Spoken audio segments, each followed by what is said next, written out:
আসসালামু আলাইকুম প্রিয় শিক্ষার্থীরা, তোমরা যারা এই বছর 2025 সালে এসএসসি পরীক্ষা দিবা, তো এই বছর তোমাদের পরীক্ষা 10 এপ্রিল থেকে শুরু হবে। কিন্তু তোমাদের রুটিনে পরপর 4 দিন পরীক্ষা হওয়ার কারণে অনেক শিক্ষার্থীরা আন্দোলন করতে চাচ্ছে। তো আন্দোলন করলে তোমাদের পরীক্ষা পেছানো হবে কি না বা শিক্ষা মন্ত্রণালয় কী বলে এই বিষয়ে আমি এখন তোমাদেরকে বিস্তারিত বলে দেব। তোমরা যারা আমার এই চ্যানেলের নতুন দর্শক, অবশ্যই চ্যানেলটা সাবস্ক্রাইব করে পাশে থাকা বেল বাটনটি ক্লিক করে দিবা পরবর্তী সকল আপডেট সবার আগে পাওয়ার জন্য। তাহলে চলুন আমরা এখন মূল ভিডিওতে চলে যাই।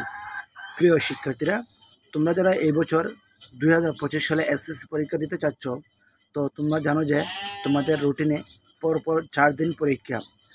যেহেতু এখন গরম সিজন, তো পরপর 4 দিন পরীক্ষা দিলে অনেক শিক্ষার্থীদের হয়তোবা অসুস্থ হতে পারে, আবার বলা যায় না কোন সময় কালবৈশাখী ঝড়ও হতে পারে।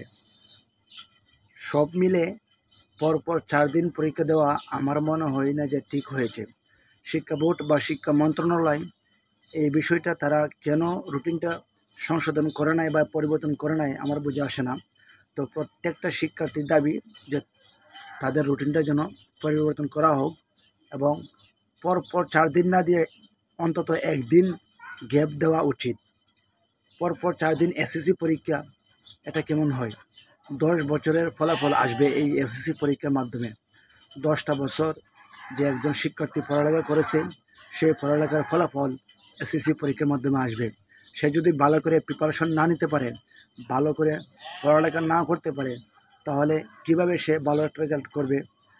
আর প্রত্যেকটা শিক্ষার্থীর গার্ডিয়ান, বাবা মা আশা করে রাখে যে তার ছেলে বা মেয়ে এসএসসি পরীক্ষায় ভালো একটা রেজাল্ট করবে। আর সেই ভালো রেজাল্ট করতে হলে অবশ্যই পর্যাপ্ত পরিমাণ পড়ালেখা করতে হবে। আর এই পর্যাপ্ত পরিমাণ পড়ালেখা করার মূল সময় হচ্ছে পর্যাপ্ত পরিমাণ পড়ালেখার সময় লাগবে। যেহেতু একদিন পর পর তোমাদের পরীক্ষা দেওয়া হতো তাহলে কিন্তু অনেক ভালো হতো, কিন্তু তারা পরপর 4 দিন পরীক্ষা দিয়েছে, যার ফলে আমি মনে করি শিক্ষা বোর্ড তারা যে রুটিন তৈরি করেছে এটা একদম যুক্তিসঙ্গত নয়। এখন কথা হচ্ছে, তোমরা যারা এই বছর আন্দোলন করতে চাচ্ছ, আন্দোলন করলে তোমাদের পরীক্ষা পেছানো হবে কি না। দেখো, বর্তমান সরকার কিন্তু অন্তর্বর্তীকালীন সরকার, তো তারা যে সিদ্ধান্ত নিয়েছে আমার মনে হয় না যে কোনো সিদ্ধান্ত পরিবর্তন হবে।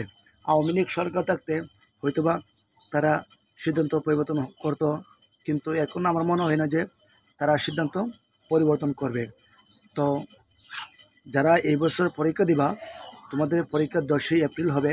অনেকে বলতে যাচ্ছে যে 1 বছর পরীক্ষা পেছানো, 1 মাস পরীক্ষা, 1 মাস পর পরীক্ষা পেছানো হবে কি না। দেখো, 1 মাস পরে তোমাদের পরীক্ষা পেছানো হবে না, 10 তারিখেই তোমাদের পরীক্ষা হবে, অর্থাৎ 10 এপ্রিল তোমাদের পরীক্ষা অনুষ্ঠিত হবে। তো অনেকের কমেন্ট ছিল বা অনেকে ফেসবুকে লেখালেখি করতেছেন যে আন্দোলন করব, আন্দোলন করে পরীক্ষা 1 মাস পিছিয়ে নেওয়া হবে। দেখো, 1 মাস পিছিয়ে নেওয়ার কোনো কারণ নেই। তোমাদের পরে কিন্তু আবার এইচএসসি পরীক্ষা রয়েছে, তারপর জাতীয় বিশ্ববিদ্যালয়ের পরীক্ষা রয়েছে। সব মিলে আমার মনে হয় না যে তোমাদের পরীক্ষা তারা পিছাবে। তবে একটা কাজ করতে পারে, তারা রুটিনটা চেঞ্জ করতে পারে।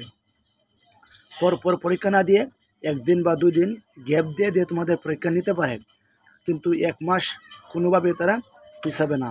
তো আশা করি তোমরা সকল কথাগুলো বুঝতে পেরেছ। ভিডিওটা ভালো লাগলে অবশ্যই কমেন্ট করে জানিয়ে দেবা। ধন্যবাদ সবাইকে।